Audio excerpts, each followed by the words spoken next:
selamat datang kembali. Hari ini kita mau bahas satu cerita yang, wah, awalnya kelihatannya lurus-lurus aja, tapi ternyata jauh lebih rumit ya. Anda mungkin sempat dengar soal berita seorang migran tanpa dokumen yang ditangkap.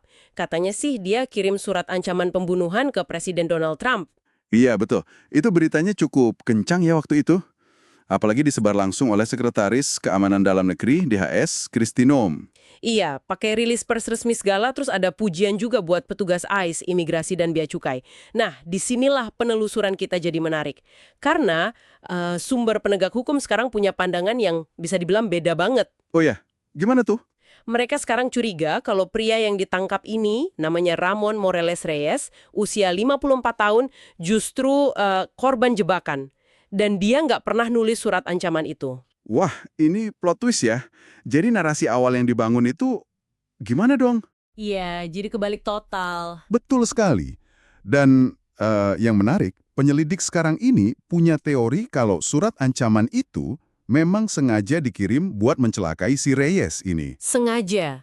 Maksudnya, ada motif apa? Nah, ini dia. Karena ternyata Reyes ini adalah korban di kasus lain. Kasus perampokan dan penyerangan yang sama sekali terpisah. Oke. Jadi ada dugaan kuat, mungkin seseorang yang terlibat di kasus perampokan itu, dia yang ngirim surat ancaman ini, pakai nama Reyes. Tujuannya?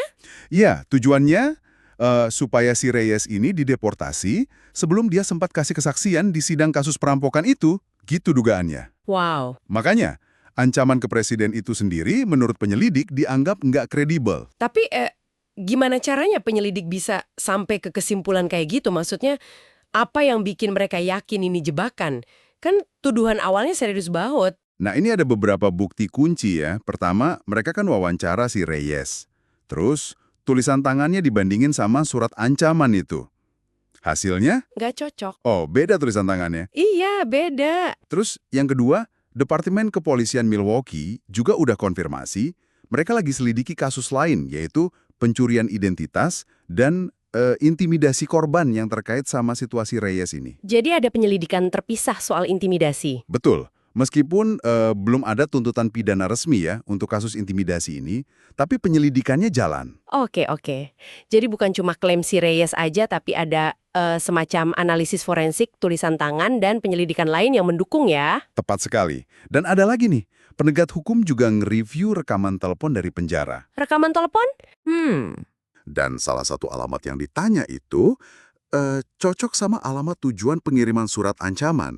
Wah, makin kuat ya indikasinya. Iya, suratnya sendiri juga isinya agak gimana ya, aneh gitu. Ada kalimat kayak, kami muak, presiden ini ganggu kami orang Meksiko, terus ada ancaman mau nembak presiden di kepala pakai 30 yard 6. Nggak jelas juga itu apa artinya. 30 yard 6 apa itu? Nggak jelas, mungkin di acara rally katanya. Terus di akhir surat, si penulis bilang mau mendeportasi diri sendiri. Agak janggal ya. Aneh banget sih kedengerannya. Ini benar-benar kontras ya sama klaim awal yang langsung disebar luas itu. Jadi gimana status Reyes sekarang? Kan awalnya udah di-blow up sama DHS dan Sekretaris Noem. Nah, ini penting nih buat Anda pahami. Reyes sekarang memang masih ditahan. Dia ada di penjara wilayah di Wisconsin. Tapi dia belum didakwa atas ancaman terhadap Presiden Trump itu. Belum ada dakwahan soal itu. Oh, jadi belum didakwa untuk ancaman presidennya? Belum. Seorang pejabat senior DHS bilang penyelidikan memang masih jalan. Tapi mereka juga menegaskan kalau Reyes ini memang ada di AS secara ilegal. Oke. Dan dia punya catatan kriminal sebelumnya. Ada tabrak lari feloni, perusakan properti, terus ada pelanggaran ketertiban umum yang ada unsur KDRT-nya. Jadi ditahannya karena itu, status imigrasi dan catatan kriminal? Iya, karena status dan catatan kriminalnya itulah dia tetap ditahan. Nah, tapi waktu dikonfirmasi lagi, DHS nggak mau komentar apakah mereka masih percaya Reyes yang nulis surat itu atau enggak. Mereka nggak mau konfirmasi soal suratnya lagi ya? Iya, dan kantor kejaksaan AS juga sudah menyatakan nggak ada dakwaan federal terkait ancaman ini terhadap Reyes. Jadi penahanan lanjut atas dasar lain ya, bukan atau belum tentu karena ancaman ke presiden yang jadi berita utama itu. Benar sekali.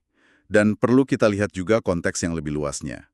Waktu insiden ini muncul, itu lagi ada peningkatan laporan ancaman ke pejabat publik. Iya, lagi sensitif ya isunya. Betul. Terus ada juga tekanan politik ke ICE buat naikin angka deportasi. Nah, di postingannya dulu, Sekretaris Noem itu sempat juga mengaitkan dugaan ancaman Reyes ini sama komentar mantan Direktur FBI, James Comey. Oh, yang itu ya? Iya, meskipun Comey sendiri membantah kalau komentarnya itu ancaman. Terus Noem juga pakai momen itu buat minta politisi dan media supaya nurunin retorika mereka. Jadi ini semua artinya apa nih buat Anda yang menyimak? Kita lihat gimana sebuah tuduhan serius yang bahkan digaungkan pejabat tinggi ternyata bisa jadi punya cerita yang sangat berbeda di baliknya setelah diselidiki. Iya, cerita soal dugaan ancaman ke presiden sekarang malah berpotensi jadi kasus intimidasi saksi yang rumit. Ini nunjukin banget ya betapa pentingnya kita melihat lebih jauh dari sekedar berita utama atau pernyataan resmi gitu aja. Betul. Dan ini ninggalin kita pertanyaan penting buat direnungkan bersama. Kasus ini kan menyentuh banyak isu ya. Ada soal keamanan pejabat, status imigrasi, sistem peradilan pidana kita, terus juga gimana narasi politik itu dibentuk dan disebarkan. Kompleks banget ya irisannya. Iya, gimana persimpangan antara penegakan hukum, kebijakan imigrasi, sama tekanan politik. Ini bisa bikin situasi yang rumit dan beresiko kayak gini. Hmm, Dan yang paling penting mungkin, gimana kita sebagai penerima informasi bisa tetap kritis. Apalagi kalau laporan awal yang heboh itu, belakangan malah diragukan sama penyelidiknya sendiri. Sesuatu untuk Anda pikirkan lebih lanjut.